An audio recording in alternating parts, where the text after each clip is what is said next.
Bonjour à toutes et à tous, vous êtes bien sur Derrière le Sport. Aujourd'hui, une nouvelle vidéo où on va parler de football. Vous l'aurez compris, on va parler de mon club, l'Olympique Lyonnais, et on va revenir sur cette saison 2025-2026 en notant tous les joueurs qui ont participé à cette saison et en revenant sur les moments forts. C'est parti. Le plus dur pour moi aujourd'hui, ça va être de voir la grande photo de la saison parce qu'hier j'étais au stade et ce que j'ai vu, franchement, ouf.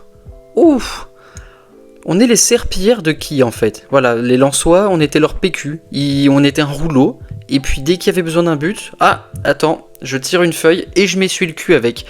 Et hier, tous les joueurs, et Paulo Fonseca également, ça a été ça, enfin bref.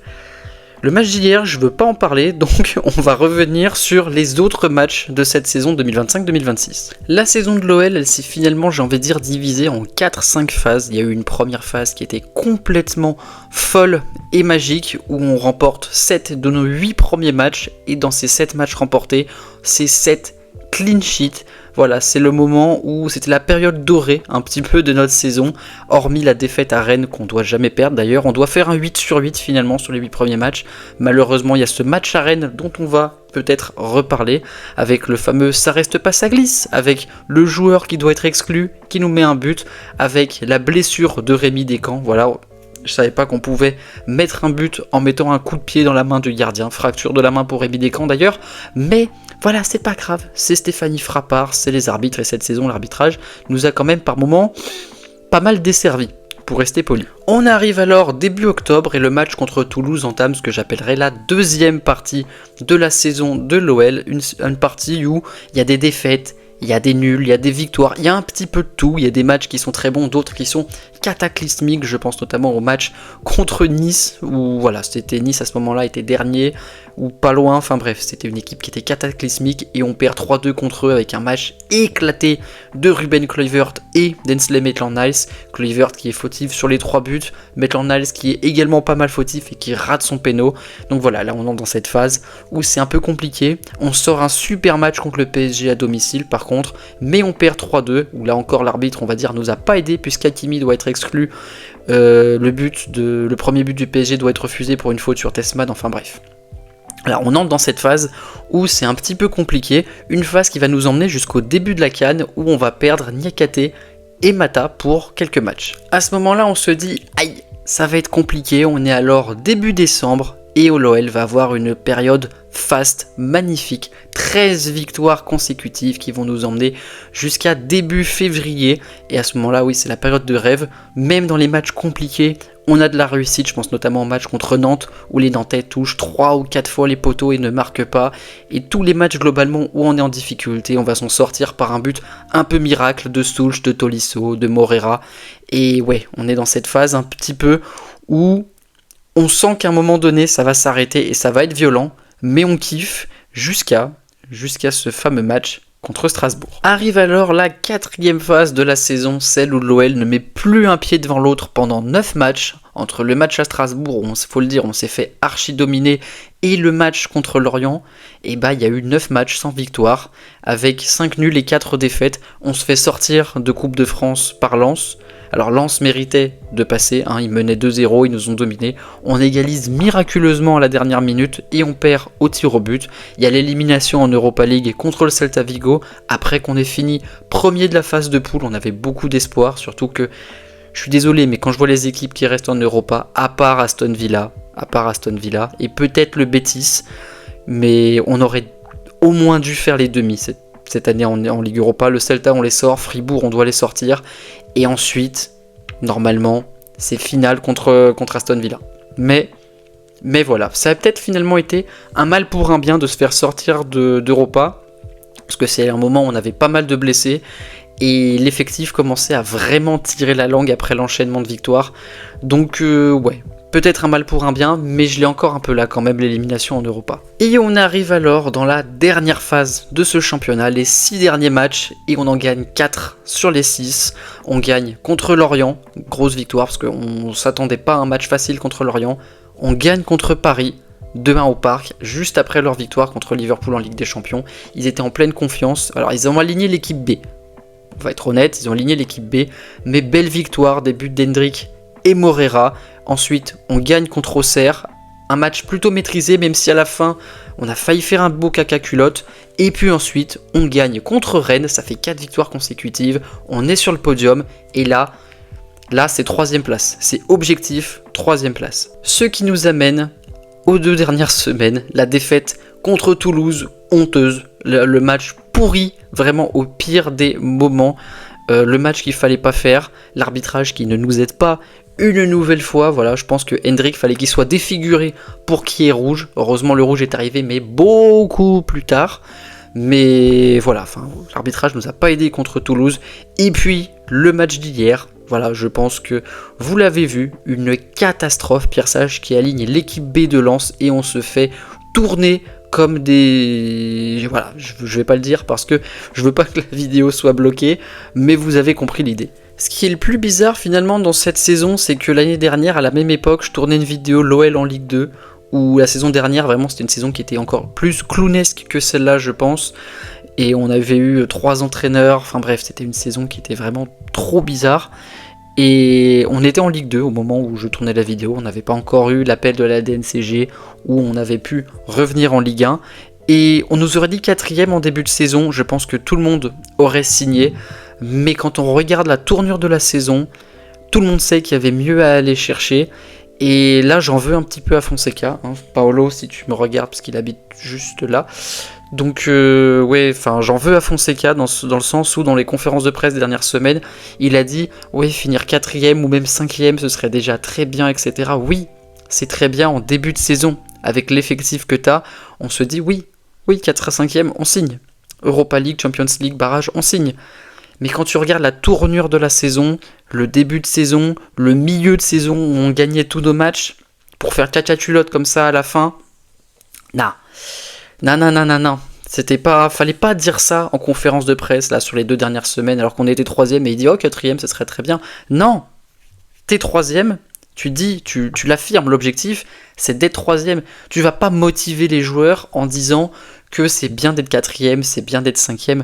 Je pense que on n'a pas été assez ambitieux en cette fin de saison et qu'on a fini par le payer très cher contre Toulouse et contre Lens. Bon, en Coupe de France, t'as pas de chance de taper Lens en quart de finale. Après, de toute façon, on aurait bien dû les affronter un moment et ils sont meilleurs que nous.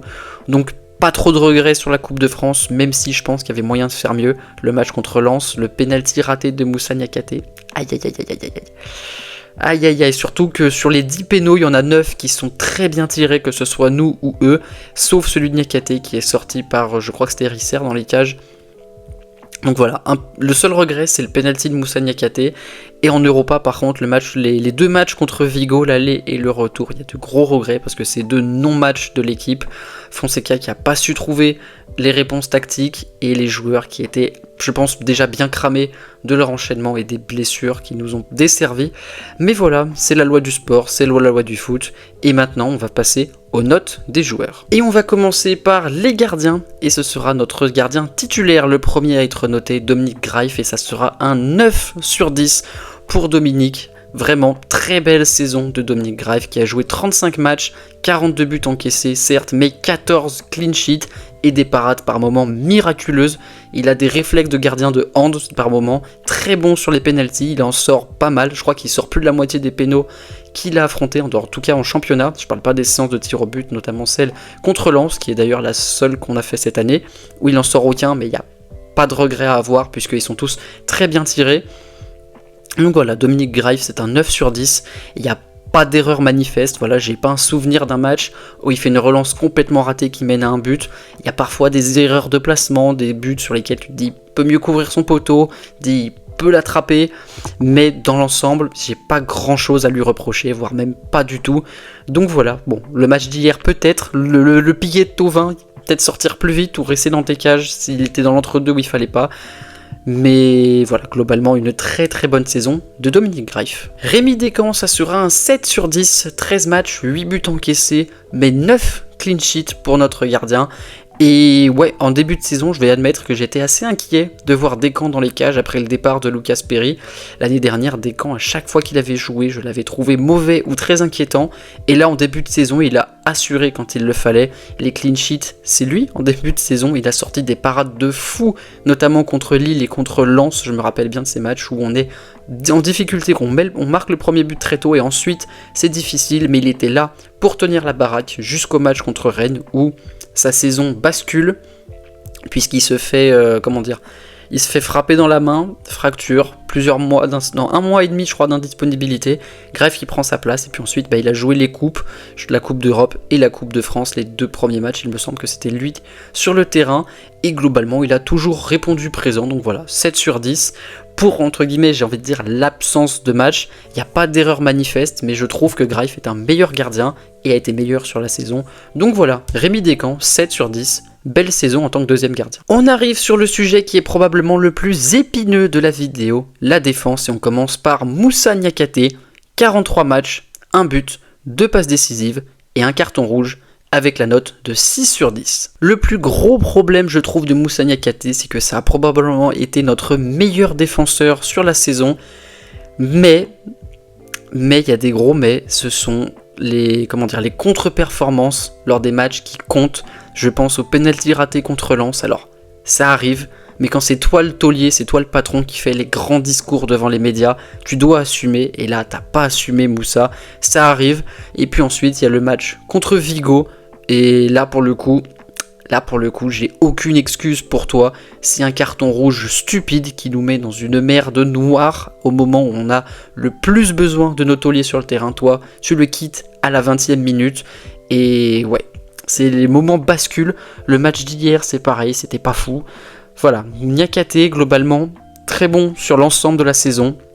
Mais les 4, 5, 6 matchs où il fallait faire le job, il l'a pas fait. Donc voilà, c'est le malus. Sans ça, s'il avait vraiment fait le job sur ces matchs, ça aurait probablement été 8 sur 10. Allez, je dirais 8 sur 10 sur l'ensemble de la saison si on oublie les matchs cauchemars, entre guillemets. Mais ces quelques matchs font vachement descendre la note. Au départ, j'étais parti sur 7 et puis finalement, je suis parti sur 6 sur 10 pour Niakhaté. Saïl Koumbedi, alors oui, il a joué un match cette saison, un seul, mais du coup, je vais pas le noter parce que je sais même plus quel match il a joué, mais je pense qu'il aurait rendu de bons services au poste d'arrière droit et c'est dommage qu'il soit parti à Wolfsburg. Vinicius Abner, 36 matchs, 5 buts, 3 passes décisives et un carton rouge contre le Paris FC, voilà, ça je m'en souviens bien d'ailleurs, le rouge est très très sévère, ça sera un 5 sur 10 pour Abner, qui a fait que dans l'ensemble une saison moyenne, voilà, donc il a la moyenne. Il y a eu des matchs qui ont été très bons, je pense notamment au deuxième match contre le PSG, où il tente son ciseau dans la surface, enfin voilà, il y a des matchs où il était déchaîné, il y a des matchs où il a rendu service, je pense notamment au match contre Lille, où il est pas bon, mais il est là parce qu'on a besoin de lui, et il était resté à l'hôpital jusqu'à 3h du matin je crois, il avait à peine dormi parce que sa femme était en train d'accoucher, donc il y a des matchs sur lesquels il s'est sacrifié et merci pour ça, mais il y a certains matchs sur lesquels il était invisible et je pense au match d'hier où il était littéralement invisible. Je suis allé au stade avec un pote et puis à un moment donné je lui ai demandé, vraiment je me suis tourné vers lui, je dis mais il est sur le terrain Abner parce que je l'ai pas vu, je le voyais pas, il était pas à son poste, je sais pas ce qu'il foutait au milieu, il devait être à gauche, il était systématiquement au milieu voire à droite. Voilà, il y a certains matchs où Abner c'est une énigme, il y a des matchs où il va être bon, d'autres où il va être moins bon, écoute, si on fait la balance je pense que c'est 50-50, donc 5 sur 10 pour Abner, qui n'a peut-être pas été notre pire défenseur, mais qui n'a pas été le meilleur, en tout cas ça a été notre meilleur latéral gauche cette saison. Là va falloir que vous deviniez le joueur, 42 matchs cette saison, 2 buts et 4 passes décisives, et je lui ai mis la note de 2 sur 10. Ainsley Maitland-Niles, qui est l'un des joueurs les plus utilisés par Paulo Fonseca, mais un des joueurs, je pense, les plus mauvais de la saison. J'ai 2 bons matchs en tête, c'est les 2 contre le PSG. Il y a l'aller où il met son lob magnifique sur Lucas Chevalier, et puis il y a le retour où pareil, il est partout, il court pour une fois, et autrement, ça a été des performances cataclysmiques toute la saison, et notamment ces 2 derniers matchs où sur les 6 derniers buts qu'on prend, il est fautif sur grand minimum 4 des 6 derniers buts qu'on encaisse. Son côté droit, ça a été un cauchemar toute la saison. Et ouais, non, Maitland-Niles, je vous jure, j'ai hésité entre le 2 et le 1, j'ai finalement mis le 2 parce que pour les contributions offensives. Mais vraiment, on n'était pas loin du tout du 1 sur 10, ça doit dégager au plus vite. Voilà, dans le premier avion au 1er juillet, Je ne veux plus le voir porter le maillot de l'OL. Il est nul. Il sait pas s'aligner, il court pas, il est nonchalant possible, il perd des ballons, mais un nombre de ballons incalculable. On joue beaucoup mieux quand il n'est pas sur le terrain. Donc voilà, Maitland-Niles, désolé, c'est peut-être de l'acharnement, vous me direz dans les commentaires, mais c'est 2 sur 10 et ça dégage loin de l'OL au prochain mercato. Ruben Kluivert, 24 matchs, 2 buts, 2 passes D, pas de carton rouge.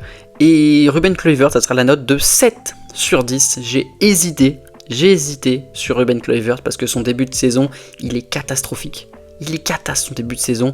Il se fait prendre dans son dos, il s'aligne mal, il y a aucune connexion avec ses coéquipiers. Le match contre Nice, je l'ai encore en tête, c'est un cauchemar. On prend 3 buts, les 3 viennent de son côté.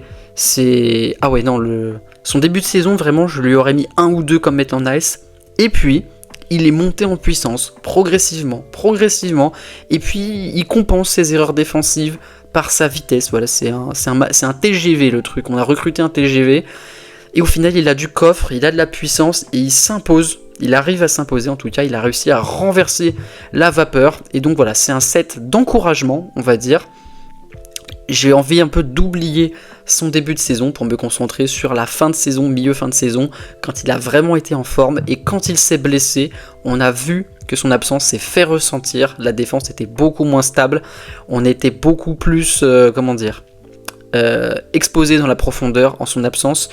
Et donc voilà, je lui mets la note de 7 sur 10, encouragement, voilà, je trouve qu'au final, il a fait une belle saison, qu'il ne faut pas être trop sévère avec lui, c'était sa première, il a été blessé, et voilà, j'espère qu'il va rester à l'OL, même si je pense que s'il y a un petit chèque qui arrive, allez, je vais dire, en dessous de 15 millions, je lâche pas, entre 15 et 20, faudrait y réfléchir. Mais si on me demandait mon avis, j'aimerais qu'il reste. Nicolas Tagliafico, 30 matchs, 3 passes décisives et 3 cartons rouges. Et ce sera également la note de 3 sur 10 pour l'Argentin.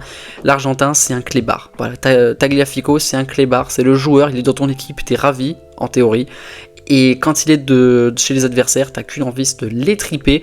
Et ben cette saison, j'ai plus eu envie de l'étriper alors qu'il est dans mon équipe que dans l'autre. Malheureusement, voilà, son agressivité n'a pas payé cette saison, il a plus sanctionné qu'autre chose. Il y a des matchs où il prend des rouges, mais d'une stupidité, notamment l'enchaînement Vigo-Monaco, 2 rouges en 3 jours, exceptionnel. Contre Vigo, il doit se faire exclure à la 3e minute, il reste miraculeusement sur le terrain, tout ça pour prendre 2 jaunes et se faire exclure en fin de match, et puis contre Monaco, mais une semelle, mais d'abruti fini. D'ailleurs, on l'a revu, je crois, une seule fois sur le terrain après ça. Je pense que Fonseca aussi, on a eu marre de son comportement. L'année dernière, il nous avait rendu beaucoup de services. C'était souvent lui qui sonnait la révolte quand on était en difficulté, qui allait mettre des buts ou des passes D sortis de nulle part. L'année dernière, sincèrement, Tagliafico, ça aurait été un 7 ou un 8 probablement. Cette année, c'est un 3, c'est la saison de trop. Il faut partir, monsieur Tagliafico. Merci pour les travaux durant ces quelques années, mais c'était probablement la saison de trop. On arrive sur le joueur le plus utilisé par Paulo Fonseca cette saison, Clinton Mata, 44 matchs et une passe décisive pour l'Angolais, et ce sera la note de 4 sur 10, une mauvaise saison, voilà, de Mata, il faut le dire. Je prenais souvent sa défense dans la saison dernière notamment, où il y a des gens qui disaient il faut partir, je disais il compense quand même pas mal par moment, il est souvent bien placé. Cette saison c'était pas ça, voilà, Mata cette saison c'était mauvais, mais il a tenu la baraque en début de saison. Si on enchaîne des clean sheets en début de saison, c'est en grande partie grâce à lui, par son placement, par sa vitesse, voilà, parce qu'il a quand même une petite pointe de vitesse, mais il a coulé au fur et à mesure de la saison. Ça a été de pire en pire, et puis le match contre Lens hier, je pense que ça résume tout. Sur les 2 premiers buts, c'est lui et Maitland-Niles, ils sont 2 le côté droit de la défense qui a pris l'eau globalement la majeure partie de la saison. Et ouais, il y a des trous béants dans la défense et il n'y est pas pour rien. Donc merci pour les travaux, mais toi aussi, il faut partir. J'ai décidé de ne pas noter Camara qui n'a joué que 3 matchs, même si j'aurais aimé en voir plus, parce que sur les brides de matchs qu'on a pu voir de lui, ça avait l'air intéressant. C'est un gars qui est assez grand, qui a l'air intelligent et qui sait où se placer défensivement. Maintenant, il s'est blessé, donc c'est dommage. J'aurais aimé en voir plus et il me semble qu'il retourne au PSG. Donc, tant pis, rendez-vous manqué. On enchaîne sur le H, Hans Hatteboer, qui a joué 18 matchs cette saison, pas de but, pas de passe décisive et un carton rouge contre Brest. J'ai décidé de lui mettre la note de 5 sur 10. Je le trouve neutre, en fait. J'ai pas d'avis particulier sur Hatteboer. Défensivement, c'est plutôt solide.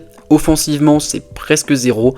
Donc voilà, si on fait la balance des deux, ça fait 5 sur 10.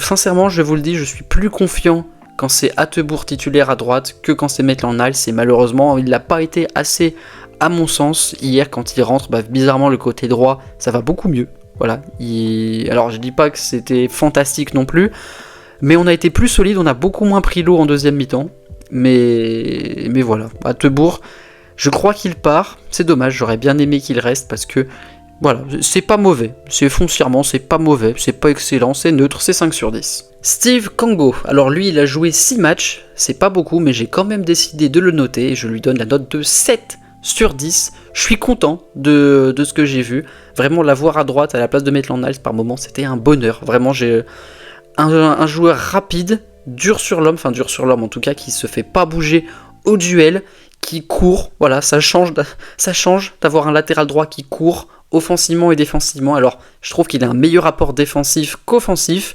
mais c'était ses premières minutes en pro, donc on va rester mesuré sur lui, mais j'aime beaucoup ce que j'ai vu, donc 7 sur 10, encouragement, et j'aimerais le revoir la saison prochaine, pourquoi pas en tant que titulaire. On arrive sur le milieu de terrain, et autant la défense, je vous l'ai dit, il y en a beaucoup qui ont pris pour leur grade, le milieu de terrain, ça va plus être 50-50, et on commence par Tyler Morton, 43 matchs, 2 buts, 3 passes décisives et 1 carton rouge, et la note de 8 sur 10 pour le Scouse de Liverpool. Et une très belle première saison pour Morton qui a éclairci le jeu de l'OL par ses passes, par ses ouvertures. Un apport plus offensif que défensif. Voilà, quand Morton se retrouvait seul à défendre, j'étais pas serein du tout. Mais par contre, il a une qualité de pied qui est non négligeable. Et ouais, son absence là hier, elle s'est fait ressentir. C'est pareil, on avait du mal à poser le pied sur le ballon, à temporiser au milieu. Et ça aurait fait du bien d'avoir un Morton. Bon, pubalgie, c'est dommage. J'espère juste qu'il va pas traîner ça trop longtemps, parce que moi j'ai traîné ça 3 ans et je sais ce que c'est. Donc voilà. Une très belle saison de Morton. Attention, j'ai mis 8 parce qu'il y a des petits défauts à corriger. Je trouve parfois notamment qu'il fait des fautes débiles. Je pense à celle contre Rennes qui lui vaut un rouge. Alors bon, il n'y a probablement pas rouge parce que c'est un tacle à 80 mètres de técage, mais c'est un tacle par derrière. Et il y en a eu quelques-unes comme ça où j'ai eu peur. Il prend des jaunes parfois débiles. Donc voilà, il y a juste ça à corriger. Mais Morton, très bonne saison. Alors, Transfermarkt le considère comme un milieu de terrain, ne m'en voulez pas, voilà, il est parmi les milieux, moi je l'aurais mis parmi les attaquants, mais j'ai suivi l'ordre de la liste Transfermarkt des joueurs utilisés cette saison, et on arrive avec notre renard, Pavel Souch, 38 matchs, 14 buts, 7 passes décisives, et la note de 9 sur 10 pour Pavel, qui après des débuts un petit peu timides, a ouvert son compteur contre Marseille, et globalement, c'était devenu notre renard, notre couteau suisse, partout sur les lignes d'attaque, tantôt à gauche, tantôt à droite, en pointe, en 10, parfois même en 8. Et Souch, ouais, par moment, c'est un peu une énigme parce qu'il y a des matchs où il est transparent, tu vas pas le voir du match, et puis à la 75e, il sort de sa boîte, il marque, et puis il va en mettre un deuxième. Et c'est un joueur qui est un peu déroutant par moment, mais qui nous a rendu de gros services sur la ligne d'attaque. C'est pas un 10 sur 10 pour justement ce manque parfois d'impact dans le jeu, mais c'est un 9 sur 10 pour toutes les buts et toutes les passes décisives qu'il nous a apportées. Merci Pavel, et j'espère te revoir la saison prochaine, même si je pense qu'avec un joli chèque, il y a des chances qu'il parte. Et si tu nous as offert qu'une seule saison, et on s'en souviendra. Noah Narte, 15 matchs, 2 buts, ça sera un 4 sur 10 pour le jeune Danois. Alors c'est un 4 sur 10 peut-être un peu sévère, mais je pense qu'il a des qualités, c'est pour ça que je suis sévère avec lui, parce qu'il a un bon pied, il a une bonne conservation de balle, il a une plutôt bonne vision de jeu avec des dribbles bien sentis, mais il manque d'impact. Voilà, je trouve qu'il manque d'impact, que ce soit offensif ou défensif. C'est un joueur qui est encore trop nonchalant et il faut qu'il gomme ses défauts. Voilà, moi j'ai un truc contre les joueurs nonchalants, j'ai jamais aimé. J'aime pas Ozil, j'aime pas Maitland-Niles et Narte, c'est pas encore mon style. Mais je pense qu'il a des qualités à exploiter et j'espère le revoir l'année prochaine avec un état d'esprit peut-être un peu plus combatif. 39 matchs, 15 buts, 6 passes décisives et il est au dos de ce maillot, alors pas le flocage mais sa signature. Regardez juste ici, notre capitaine Corentin Tolisso, et ça sera un 10 sur 10, évidemment.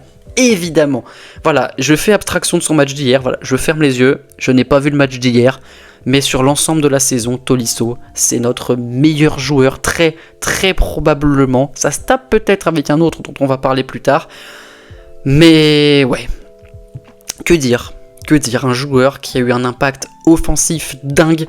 C'est sa meilleure saison statistique à l'OL et franchement bravo parce que c'était le capitaine et il a assumé son rang de A à Z, enfin de A à Y, voilà on va dire de A à Y parce que le match d'hier était vraiment moche, mais Tolisso c'est celui qui nous a sorti de la merde dans les moments où on y était fort enfoncé, c'est celui qui nous a porté quand on était au sommet, enfin voilà, quand on jouait très bien, c'était lui le fer de lance de l'équipe, c'était le capitaine parfait de cette saison de l'OL, et donc c'est un 10 sur 10, félicitations, bravo, rien à dire. Là il va falloir se mouiller un petit peu la nuque avec Aurel Mangala qui cette saison a joué 14 matchs, et je vais être plus sévère, là dans mes notes j'avais écrit 5, je vais mettre 4 finalement comme Noah Nartey.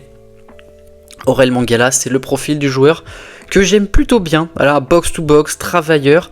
Malheureusement, bon bah voilà, il est revenu des croisés, donc il a fallu un temps de réadaptation, et je l'ai trouvé pas foncièrement mauvais, je l'ai trouvé moyen, mais il se mange un malus avec son match d'hier où il était nul et nul par le 3e but, part de lui.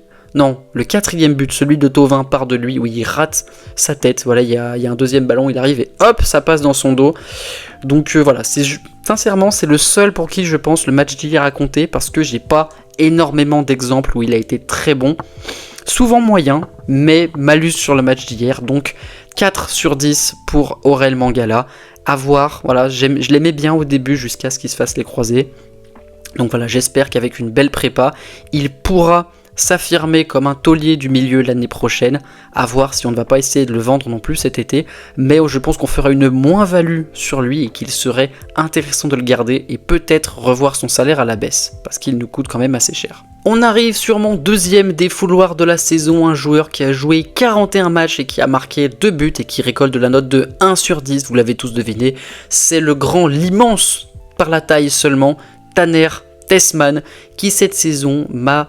Voilà, je pense que je me suis rarement autant énervé contre un joueur que contre lui, parce que la saison était affreuse. Affreuse la saison, affreuse. Le seul truc que je vais retenir, c'est son but en Europa League lors de la première journée, sur une passe D de Rachid Ghezal, dont on va parler également, mais nul Tessman, nul. À chaque fois qu'il touche un ballon, je me demande quand il va le perdre. Voilà, je me demande pas s'il va faire une belle ouverture, si je me demande juste quand est-ce qu'il va le perdre. L'année dernière, il y avait Matic à côté de lui pour l'aider, et sa saison était moyenne. L'année dernière, voilà, il fait une saison moyenne.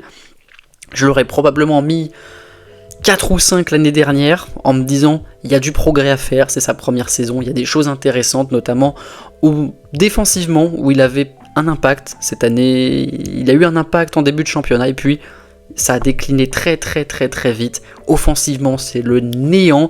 Le nombre de passes en retrait de Tessman, je les compte même plus. Contre Lille, j'étais dans les tribunes. Je pense sincèrement que sur l'ensemble du match, il a perdu 10 ballons, mais tout seul comme un grand, soit sur le pressing adverse, soit sur des passes en touche ou à des adversaires. J'ai jamais vu un joueur foirer autant de passes au milieu de terrain. Et ouais, non, Tessman...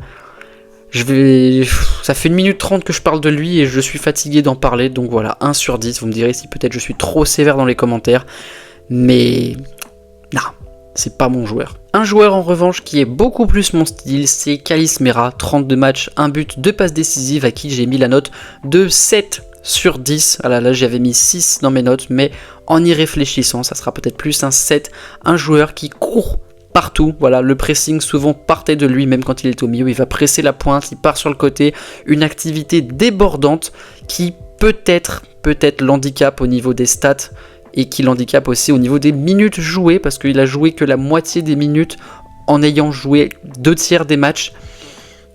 Donc voilà, c'est un joueur qui fatigue beaucoup, qui avait plutôt un profil remplaçant en début de saison, ou qui, quand il était titulaire, sortait souvent vers la 60-70e. Il manque de coffre, voilà, il manque de coffre, mais c'est une première saison très intéressante et je veux en voir plus, à voir s'il peut gagner un peu en cardio et peut-être parfois savoir mesurer ses efforts. Je sais que c'est bizarre de demander ça à un joueur, mais je trouve qu'il court partout et parfois un petit peu dans le vide, notamment quand ses coéquipiers ne le suivent pas. Alors c'est bien, ça initie le mouvement, mais juste tu peux aussi t'épuiser pour rien et c'est pas de ta faute malheureusement. Donc peut-être voilà, mesurer ses efforts et gagner en cardio et en coffre, mais sinon Mera c'est à garder et potentiellement titulaire l'année prochaine. Mathys de Carvalho, alors c'est peut-être un nom que vous avez oublié parce que ça fait un moment qu'il n'a pas joué, mais il a quand même joué 20 matchs cette saison, une passe décisive et ça sera une nouvelle note de 1/10. Alors lui pour le coup il est assez jeune, voilà Tessman il a quelques années d'expérience derrière lui, c'était sa première saison entre guillemets complète en pro, mais il n'a pas le niveau. Il n'a pas le niveau. Voilà, je suis désolé, il n'a pas le niveau. Et je pense que ce qu'il a le plus révélé, c'est le match contre Saint-Cyr au Mont d'Or, qui, quand tu te fais tourner par des amateurs, c'est violent, il perd des ballons, il est mal placé défensivement, il n'a aucun impact offensif. Donc voilà, de Carvalho, même si c'est sa première saison, je pense pas que tu feras une grande carrière, j'espère me tromper, j'espère que tu me donneras tort, mais dans un autre club. On termine le milieu de terrain avec Adam Karabec, qu'on a fait jouer ailier, mais qui je pense est foncièrement un numéro 10 et pas un ailier. 34 matchs, 3 buts, 3 passes D, la note de 3/10. Adam Karabec à ses débuts, on sentait qu'il y avait un pied, on va dire, assez soyeux. Voilà, comment dire, il y avait des contrôles de balles qui étaient assez propres, il y avait beaucoup de centres, mais on s'est vite rendu compte qu'il n'y avait que les centres. Il n'a pas une énorme frappe, il n'a pas une très bonne vision de jeu, puisque la plupart des centres n'arrivaient pas à destination, et il a été décisif toutes les 517 minutes. Voilà, c'est beaucoup d'écart entre chaque contribution décisive. Voilà, ça m'a fait j'ai eu un reflux en parlant d'Adam Karabec, et le reflux, ça sera également le reflux vers l'aéroport. On va pas lever l'option d'achat, ou alors si on la lève, c'est pour le revendre et faire une plus-value, mais non. Et puis un joueur, encore une fois, qui est assez nonchalant, qui défensivement n'apporte rien et qui offensivement n'apporte pas grand chose. Donc soit on lève l'option d'achat pour le revendre, soit on le renvoie directement en République tchèque, mais je ne le conserve pas pour l'année prochaine. Le premier attaquant est un sujet assez épineux puisqu'on va parler d'Hendrick, 21 matchs, 8 buts et 8 passes D, soit 16 contributions décisives en 21 matchs, ce qui est très bien, mais je lui ai mis la note de 6/10. Je pense qu'il aurait pu faire beaucoup mieux. On a eu des débuts entre guillemets de rêve avec le match de Coupe de France contre Lille où il a été très généreux, mais voilà, ça s'est vite éteint. Il y a le match contre Lille, il y a le triplé contre Metz, et puis ensuite il y a une période où c'est l'absence totale. Et Hendrick, je pense que c'est un joueur qui a beaucoup de talent, qui a une puissance dans les jambes, mais il manque de clairvoyance, il manque de lever la tête, et quand il la lève, il y a des passes qui sont lumineuses. Hier, il y a son ouverture vers Moreira qui rate son contrôle. C'est un joueur qui a également un bon mauvais pied, et j'aimerais le garder une saison de plus pour voir ce qu'il est capable de faire sur une saison complète, quand il est bien intégré dans le collectif et en confiance. Malheureusement, ça sera très probablement pas le cas. Il est déjà retourné à Madrid pour s'entraîner pour la Coupe du Monde. Et voilà, merci pour ces quelques mois. Et j'aurais aimé en voir plus. Malik Fofana, ça sera également un 6/10 pour le Belge qui a joué 16 matchs pour 2 buts et une passe décisive. L'année dernière, Fofana, c'était le super sub qui nous sortait de la merde à beaucoup de moments. Et cette année, malheureusement, son élan a été coupé contre Strasbourg avec une très vilaine blessure à la cheville qui l'a éloigné des terrains pendant la grande majorité de la saison, et son retour là, les quelques matchs qu'il a joué, je ne l'ai pas trouvé bon. Je pense qu'il a encore de l'appréhension sur ses prises de balles, il manque de tonicité, mais sur le début de saison, il faisait très mal dans le dos des défenses. Malheureusement, Fofana, ce qui lui a manqué, c'est juste le réalisme, plus de buts et plus de passes D, mais il faisait mal, son impact a progressivement diminué jusqu'à sa blessure, donc voilà, c'est pour ça que je lui mets un 6/10, parce que il est capable de mettre le feu dans les défenses, et il l'a fait à quelques reprises. Malheureusement, il manque la finition, il manque la clairvoyance, donc voilà, 6/10 pour Fofana. On va probablement pas le vendre cet été, mais j'espère qu'il va rester et qu'il nous fera une belle saison l'année prochaine. Georges Mikotadze, 2 matchs, 1 but. j'ai hésité à le noter. J'ai hésité à le noter parce que vraiment... Et j'ai fini par le noter. Je lui ai mis 8 sur 10. Alors pourquoi je lui ai mis 8 sur 10 ? Parce que je pense que c'est le joueur qui nous a le plus manqué cette saison. Voilà, c'était la pointe, c'était le neuf, c'était lui, le nouveau prince de Dessine. Mais malheureusement, financièrement, on n'a pas eu le choix de le vendre. Et en revenant en arrière, j'aurais préféré vendre Malik Fofana que Georges Mikotadze parce que son profil de neuf, un peu teigneux, qui garde le ballon, qui a une finition assez dingue, et il le montre à Villarreal dans un club qui est top 3 de Liga et qui va jouer la Ligue des Champions l'année prochaine. Il montre qu'il a sa place dans l'élite du foot espagnol, et donc il avait largement sa place à la pointe de l'OL. Et ouais, 8 sur 10 pour ces deux matchs et pour le manque qui était criant. Ernest Nuama qui a joué 3 matchs et qui a même joué 32 minutes en fait finalement, donc non noté. Voilà, saison blanche pour Nuama qui n'est pas revenu très vite de sa rupture des ligaments croisés. Je sais pas s'il y avait de l'appréhension, si la blessure a été plus vilaine et plus longue que prévu, mais je trouve que ça a été très long quand même pour revenir des croisés. Plus d'un an, 14 ou 15 mois, et c'est énorme pour un sportif de haut niveau, et j'ai peur que ça l'impacte vraiment au fil de sa carrière. Les croisés de toute façon ça impacte toujours, mais lui, je pense que ça risque d'avoir un impact plus gros que d'autres joueurs. Afonso Moreira, 37 matchs, 8 buts et 11 passes décisives. Ça sera le deuxième 10 sur 10 de cette année. Le joueur qu'on a recruté avec la croûte de pain qui nous restait à la fin du mercato. Et celui qui s'est révélé avec la blessure de Malik Fofana. C'est mon joueur préféré probablement de cette saison. C'est un joueur qui est généreux, tant offensivement que défensivement. Il va faire toutes les courses, quitte à se cramer, quitte à parfois courir dans le vide, mais qu'est-ce qu'il est, voilà, c'est un chien, mais un chien dans le bon sens du terme, et j'adore ce joueur. Hier, ça a encore été peut-être l'un des seuls à provoquer, à prendre le ballon, à tenter des choses. Tu verras jamais Moreira prendre le ballon et regarder derrière lui, c'est toujours un joueur qui regarde de l'avant, et j'ai peur qu'on ne le garde pas l'année prochaine, et si on ne le garde pas, comme pour Pavel Such, merci pour tout. Rémi Humbert, 11 matchs, 3 buts et une passe décisive pour le jeune lyonnais qui a été décisif toutes les 97 minutes avec des buts contre Lens et Marseille notamment. Donc voilà, c'est un joueur qui ne se cache pas dans les gros matchs et qui a un sens du but déjà très aiguisé pour son âge. Ça fait un peu renard, voilà, je ne lui trouve pas d'énorme qualité dans la profondeur, ni nécessairement dans la conservation de balle, peut-être qu'il est encore un peu frêle, mais par contre dès qu'il est face au but, il a une vision de ce qu'il faut faire qui est assez dingue. C'est soit la bonne passe, soit la frappe au bon endroit, au bon timing, et c'est dommage qu'il se soit blessé contre Vigo avec encore une fois un tacle de boucher du joueur espagnol sanctionné d'un carton jaune si je dis pas de bêtises.